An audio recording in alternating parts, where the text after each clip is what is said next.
Finally, a chance for a passive investor to capitalize on Arizona real estate. Jameson, Wall Street experience to structure the finances. Rocky, designs renovations that completely transform. John, an Arizona power broker identifying properties that maximize investor returns. Neighborhood Ventures. Welcome to the team.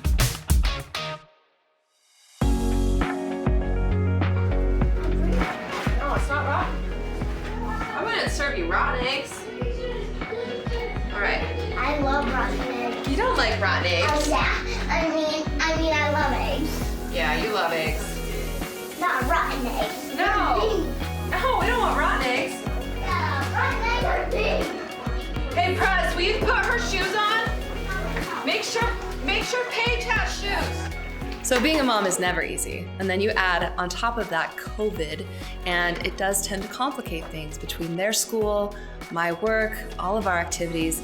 It can get a little hectic. You guys have to fill out tardy slips if you're tardy? It's hard to pass. If you're late, but we're not ever late. No. For sure. For sure. So I've loved raising my kids in Mesa. The schools are really good. It's family oriented. We have tons of family close by. So I was really excited when I found out that Mesa was the location of our next project.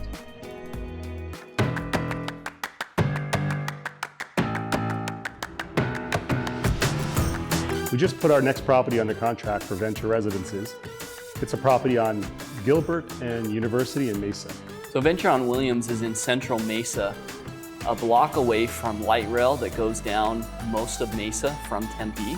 It's near the redevelopment area of downtown Mesa. So you're seeing a lot of buildings in that area. And this neighborhood where Venture on Williams is just over from where all that development that's been taking place the last few years. As soon as we identify a property that we feel like is a good fit, we go through what's called the due diligence phase. Essentially, we vet the property, we run the numbers, we walk through every single unit to make sure we understand everything we can to make sure that it's the right fit for our investors.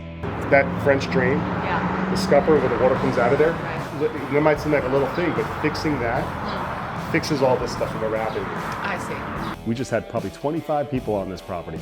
Architects, we had electricians, we had plumbers out there cameraing the sewer lines, along with our whole team going through not only figuring out what is there, but what's wrong with what is there, and then what are we going to do to improve it. So I really like Venture on Williams because the units are very large. They're 2-bed, 2-bath, almost 1,000 square feet. And the building itself is very large because of all those big units inside.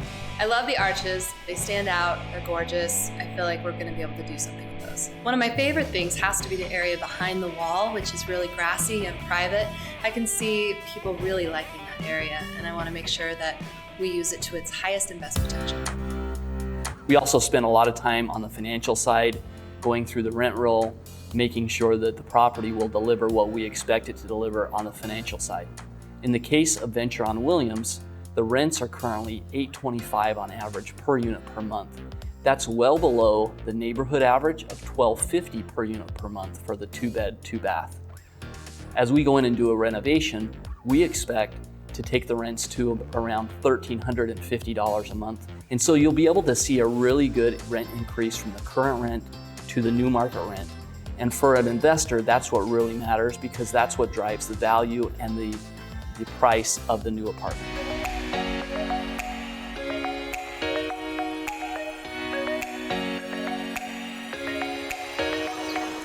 Those. Well, because they're not de-seated. Oh, of course not. You took a big bite of that. I know. I know. I couldn't cut it with a fork. Well, I know you said, of course not, like you knew, but then you're like, No, I know. I was expecting a little less fire.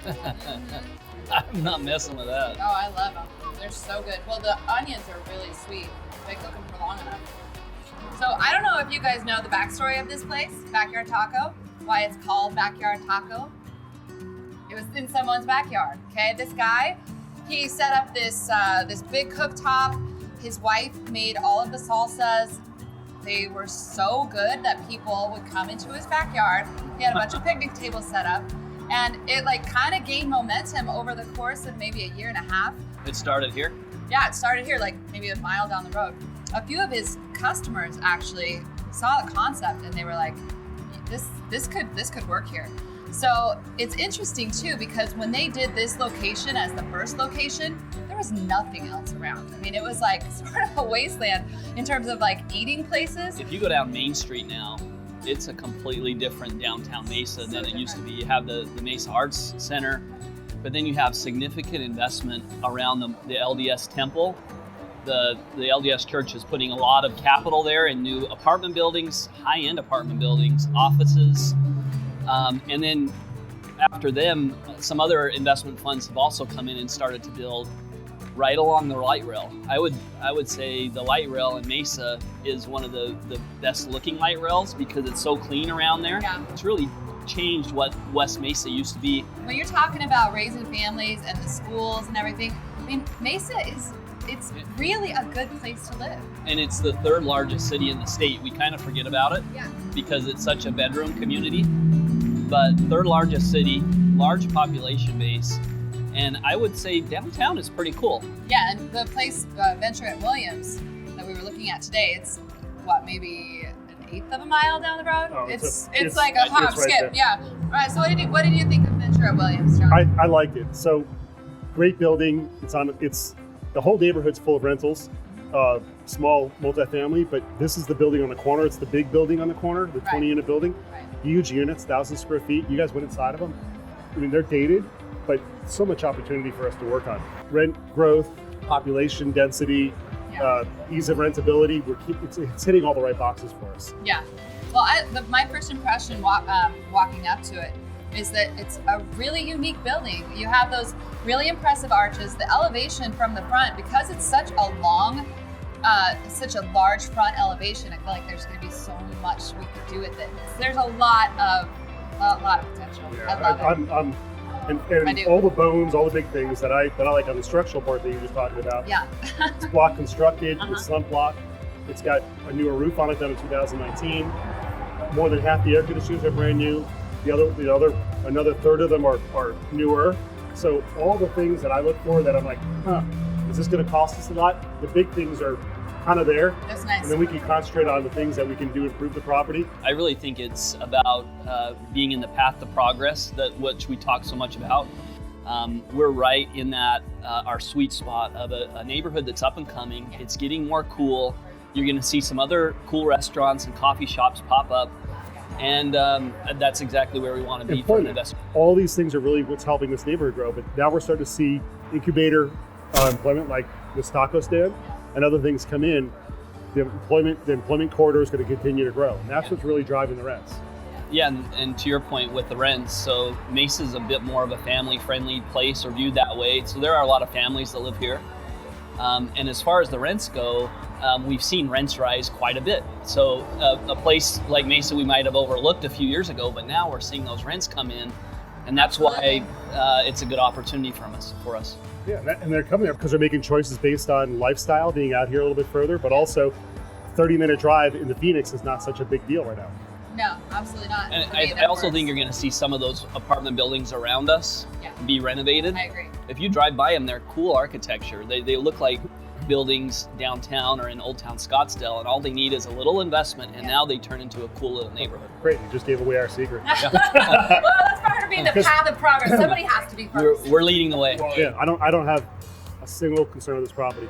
I'm glad we found it, and we're going to close this, so we're going to make it work. Love it. And I'm going to have another jalapeno.